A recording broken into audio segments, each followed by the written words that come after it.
येणाऱ्या लोकसभा निवडणुकांच्या पार्श्वभूमीवर आयपीएलचं अर्धच वेळापत्रक जाहीर करण्यात आलंय. मे महिन्यात केंद्रातील मोदी सरकारचा कार्यकाळ संपुष्टात येणार आहे, त्यामुळे त्याआधी भारतात सार्वत्रिक निवडणुका होण्याची शक्यता आहे.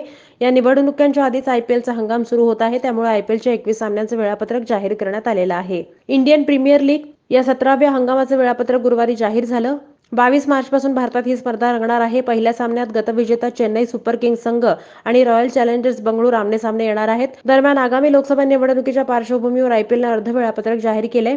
मे महिन्यात केंद्रातल्या मोदी सरकारचा कार्यकाळ संपुष्टात येणार आहे, त्यामुळे आयपीएलच्या 21 सामन्यांचं वेळापत्रक जाहीर करण्यात आलेलं आहे. बीसीसीआयनं म्हटलंय की भारतातील आगामी निवडणुकांशी संबंधित सर्व आवश्यक नियम आणि सूचनांचं पालन करून बीसीसीआय सरकार आणि सुरक्षा यंत्रणांबरोबर काम करणार आहे.